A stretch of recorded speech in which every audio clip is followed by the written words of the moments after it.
खालील जमीन धारण्यानुसार प्रति हेक्टरी 20,000 रुपये याप्रमाणे प्रोत्साहनपर राशी म्हणजे बोनस देण्याचा निर्णय केलेला आहे।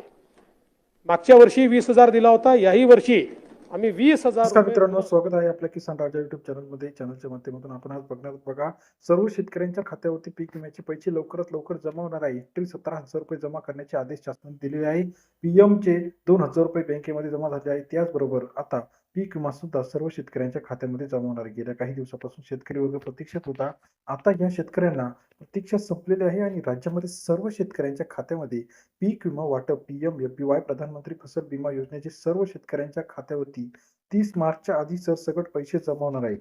राज्यामध्ये बरेच दिवसापासून शेतकरी वर्ग प्रतीक्षेत होता की पीक विम्याचे पैसे कधी जमा होणार, परंतु आता पीक विमा जमा होण्याचा मार्ग मोकळा झाला आहे आणि राज्यामध्ये या तारखेपासून सर्व शेतकऱ्यांचा पीक विमा जमा होत आहे।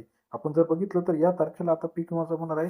पीक विम्याची अपडेट आपल्याला कुठेच बघायला मिळणार आहे, तर प्रधानमंत्री फसल विमा योजना या पोर्टलवरती गेल्यानंतर आपल्याला पीक विम्याची अपडेट सविस्तर पाहता येणार आहे। राज्यामध्ये आपण जर बघितलं तर 2025 मध्ये जून, जुलै, ऑगस्ट, सप्टेंबरमध्ये मोठ्या प्रमाणात क्षेत्र हे प्रभावित झाले होतं।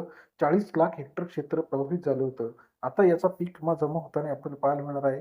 मग कोणत्या जिल्ह्यांमध्ये, कोणत्या राज्यामध्ये किती पैसे आले आहे याची यादी सुद्धा प्रधानमंत्री फसल विमा योजना या पोर्टलवरती आलेली आहे।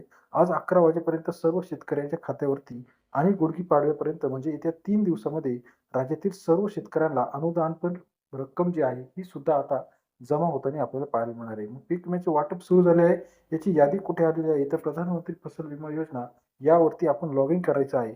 आधार बेस OTP टाकायचा आहे, आपल्याला लगेच समजणार आहे की पैसे आले आहे की नाही आले आहे।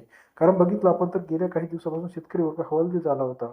अतिवृष्टीमुळे नुकसान झाले होते, परंतु पैसे जमा होत नसल्यामुळे शेतकरी वर्ग चिंतित होता। आता शेतकऱ्यांची चिंता मुक्त झाली आहे। शासनाने दिलेल्या आदेशानुसार आता पैसे बंधनकारक आहे जमा करणे।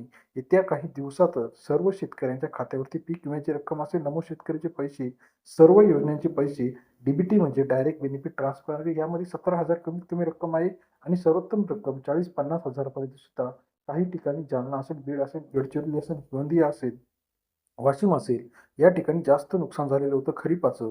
या खरीपाची सर्व रक्कम PMFBY पोर्टल अंतर्गत प्रधानमंत्री फसल विमा योजना केंद्र आणि राज्य शासनाच्या योजनेमार्फत आता हे पैसे जमा होताना पाहायला मिळणार। पीक विमाची लेटेस्ट अपडेट, पीक विमा 2025-26 ची नवीन माहिती जाणून घेण्यासाठी चॅनलला लाईक करायला विसरू नका। धन्यवाद मित्रांनो।